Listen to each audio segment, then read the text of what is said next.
This evening, we will fulfill all 5 facets of our Holy Land Ministry and Forum.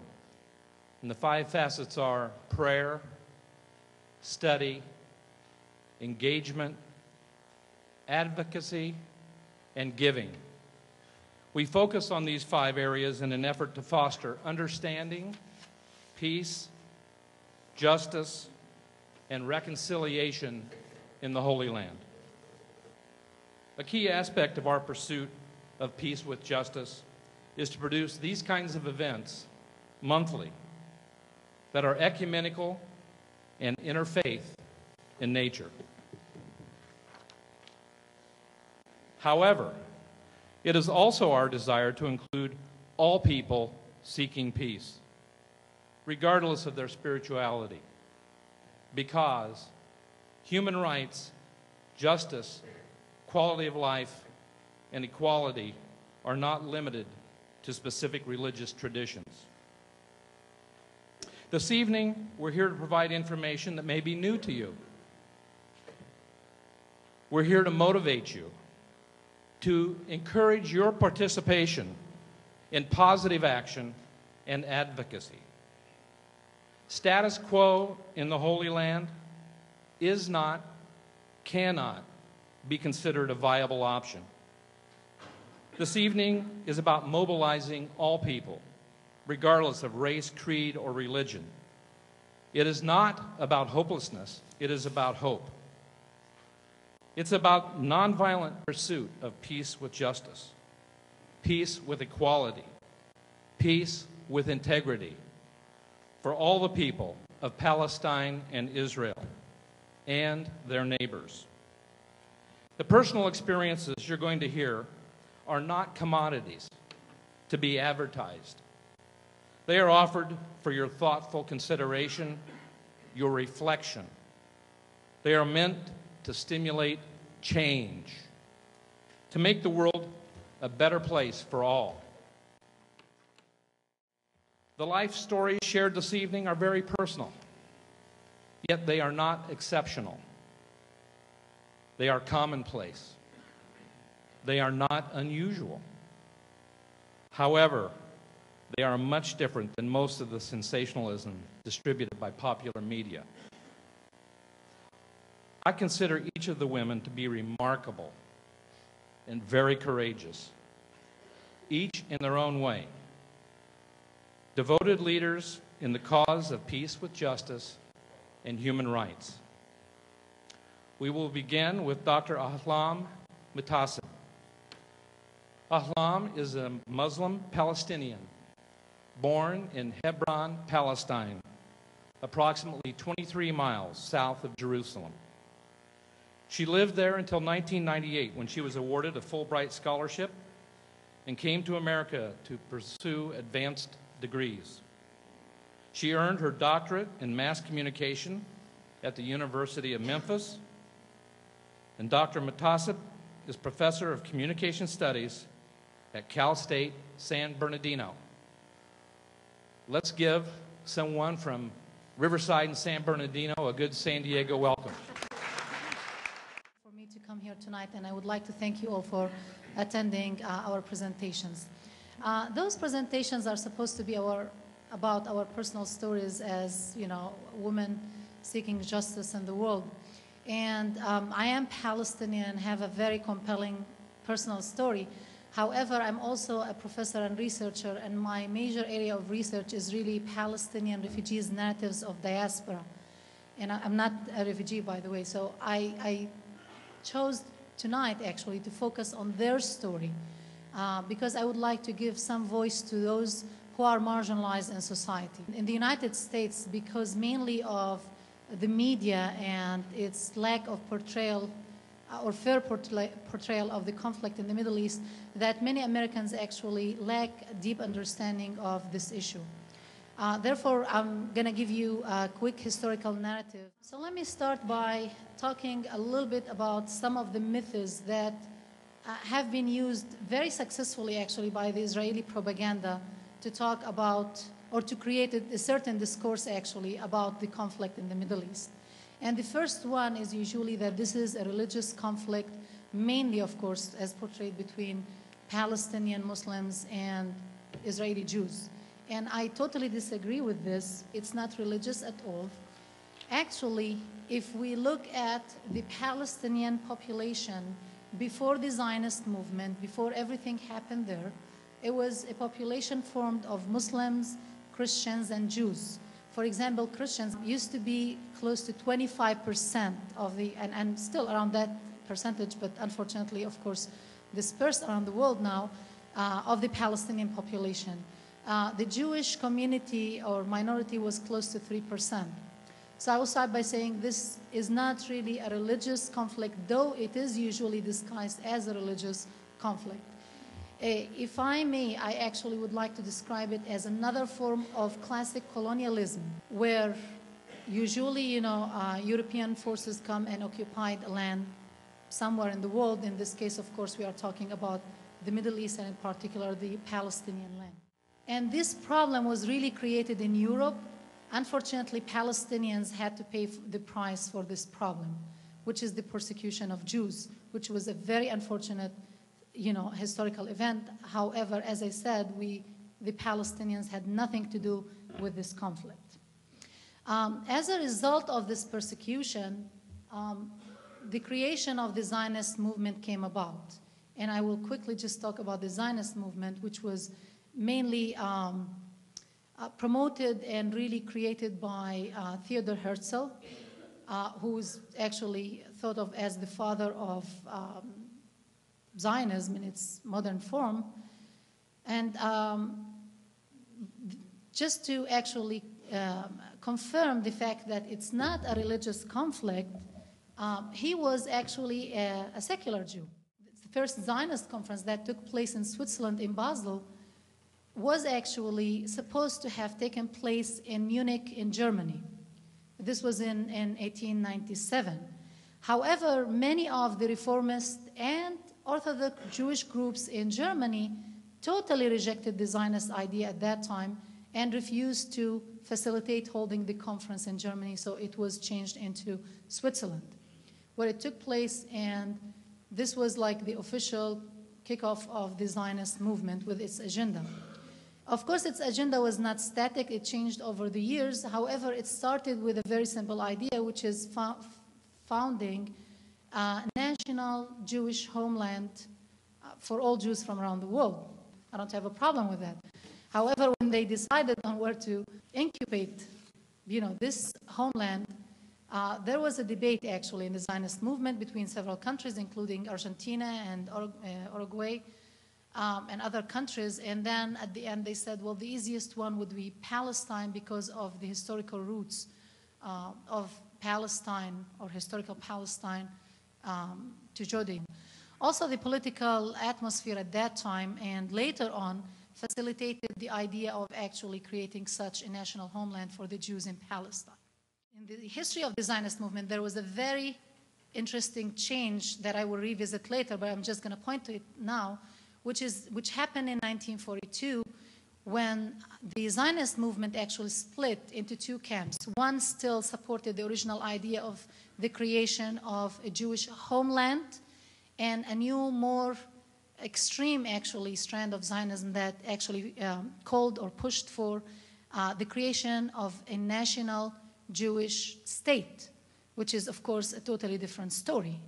And the preparation became more militant and more aggressive until it led to 1948, the creation of the State of Israel, and, of course, the ethnic cleansing and genocide of the Palestinian people. Now let's look again, a closer look at the British role, because it was really a very crucial role. Without it, I don't think the Zionist movement could have went anywhere. In 1917, the Balfour Declaration, which was outrageous. Balfour, or Lord Balfour, was the Foreign Secretary of England, United Kingdom at that time, and he gave himself and the British government the luxury and the right actually to give Palestine, this was before even the British colonized Palestine, to give it as a national homeland for the Jews from around the world, as I said, taking into consideration the rights of the minorities living in Palestine, which was outrageous because the Arabs were not a minority at all. You know, they were the majority, actually.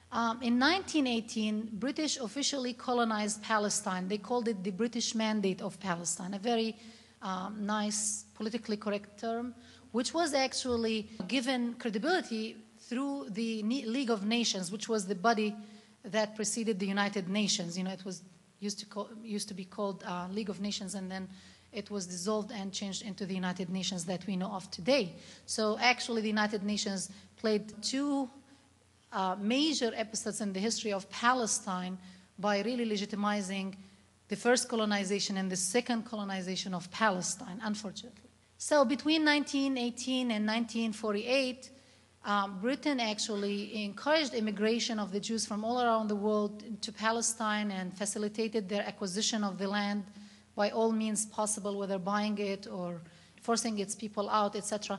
However, this didn't really succeed in creating a majority of Jews in Palestine or a majority of land acquisition by the Jews in Palestine. In 1948, the number of Jews jumped from around 55,000 into a little bit more than 500,000. And land acquisition only jumped from 2% into 6.7%. So until 1948, until the day of the creation of the State of Israel, the Jews owned only 6.7% of the Palestinian land. And they were still a minority among the population. However, look at another really outrageous decision or resolution by the United Nations, which is the resolution number 181, which actually gave the majority of the population, Arabs, only 45% of the land, while they owned about 93%, more than 93% of the land, and gave the rest for the Jews. Usually I hear in the Israeli propaganda that, well, Palestinians were given, you know, part of they didn't want it, you know, they fought that, you know, they rejected that, and now they want it back.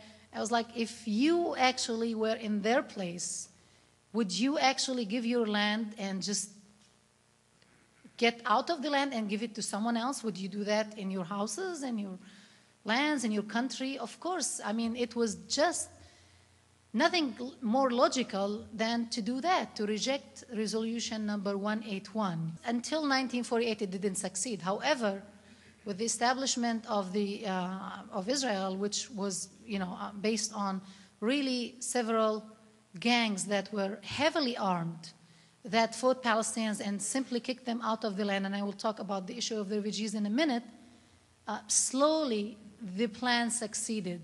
And if you look in the year 2000, you will see how much the land acquisition succeeded and how much the ethnic cleansing of Palestinians succeeded, and is still succeeding. I mean, it's still going on, and it's still with the creation of the wall, with this more and more settlements, what is happening in Gaza, all of these things, the bypass roads, if you've ever heard about them. So at the end, we actually have a successful plan of ethnic cleansing that is now actually mounting to more of a genocide, and has been actually happening in the West Bank and Gaza lately. These are some pictures of what happened to the Palestinians in 1948. But you know, what happened is a series of massacres at the hands of those gangs like Stern, Haganah, Ergon. And what they did, they were not really interested in killing as many Palestinians as possible. That was not the idea. The idea was to scare and to implant fear in as many Palestinians as possible and force them out of the land. The land was really the major issue here. So this is what they did by doing several massacres. Of course, one of them is the infamous Deir Yassin, which I will show you in a little bit. A big number of the Palestinian population were farmers and villagers who worked mainly in the land, and that's why they have this strong connection to the land. Couldn't defend themselves, couldn't defend their children or, you know, their families, so they actually were forced to flee and live in tents and refugee camps, and that led to the creation of one of the largest refugee issues or problems in the whole world, which is still going on until today.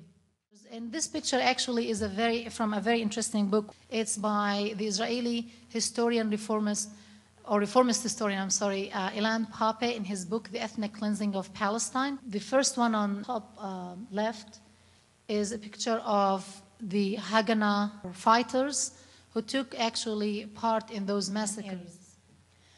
This is an excerpt from the New York Times, actually, in which they describe the massacre. It says, Jerusalem, April 9, a combined force of Ergun Zvi, Leumi, and the Stern Group, Jewish extremist underground forces, captured the Arab village of Deir Yassin on the western outskirts of Jerusalem today.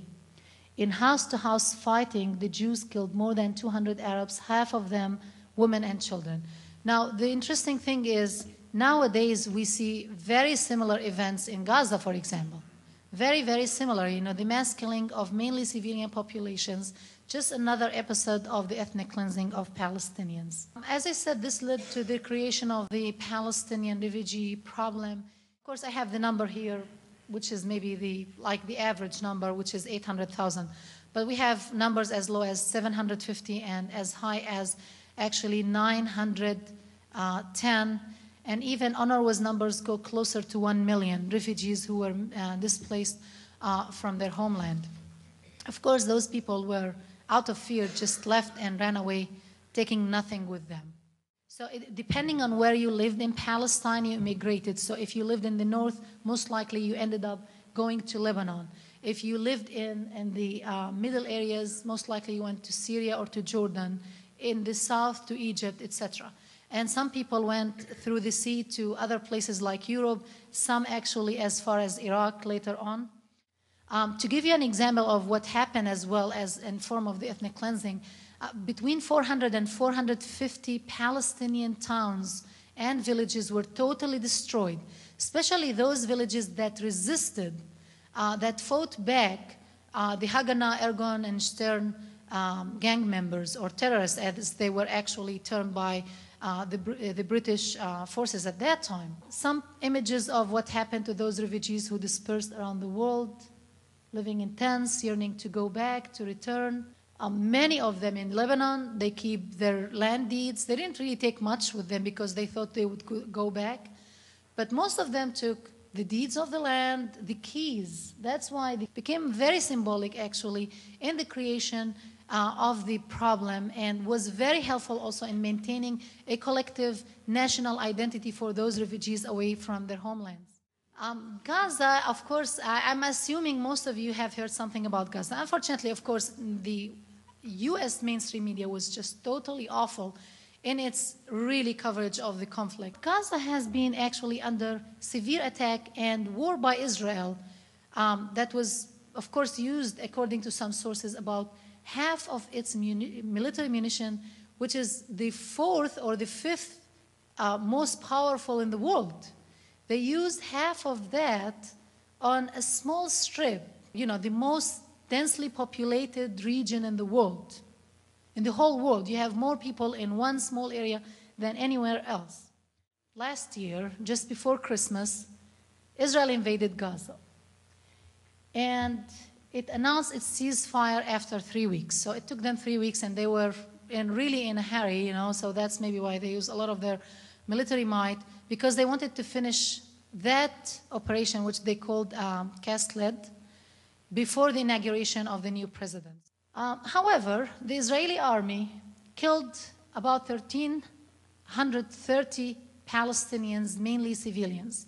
About 450 were children. They destroyed more than 22,000 houses. Can you imagine, in 3 weeks, you destroyed 22,000 houses, and those people live in extended families.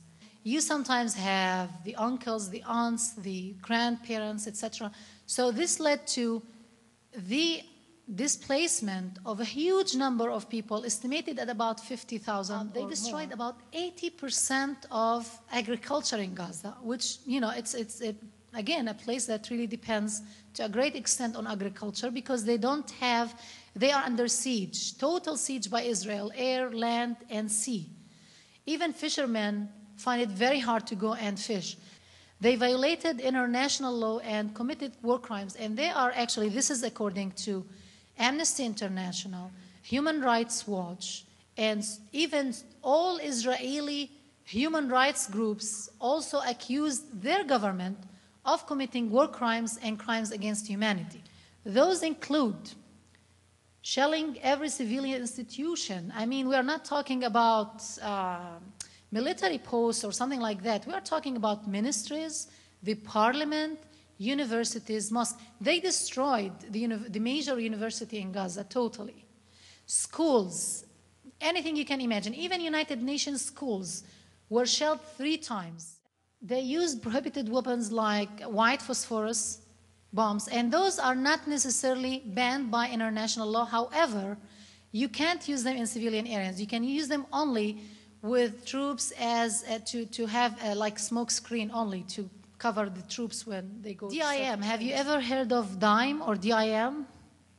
Well, it was invented in the United States and it's still under experimentation in the United States. It's still not well known. I mean, it's still kind of secretive because we don't know much about it, but from the research I did, it basically does a lot of very tiny insertions in the body. You know, it doesn't really cause any big explosions. It causes those small incisions in the body, and you can't tell when the doctors said when they were receiving, thank you, receiving injuries in the hospital and treating them, they wouldn't see anything. I mean, people were dying, but they didn't know why. But then they discovered that those are very tiny shrapnels that you can't see them. They insert the body, and they try to kill without explosions or destruction. And they would treat the people if they see anything and then, you know, stabilize them and put them aside, and they would come back in a few hours and they are dead. When they open, you know, the body, they find, you know, they would find all these internal injuries and bleeding that were caused by this specific type of weapons.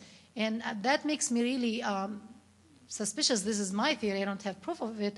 That also there were several reasons for waging the war, the latest war in Gaza. But I think one of them is really experimental, to experiment with those new weapons, unfortunately, on the Palestinian population. They used cluster bombs and summary executions of civilians, including even children. There were cases of children shot in the head, for example, from a very short range, like babies.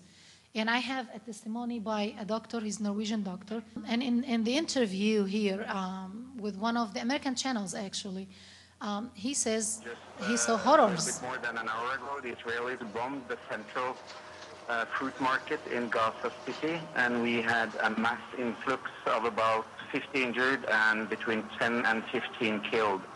At the same time, they bombed an apartment house with children playing on the roof, and we had a lot of children also.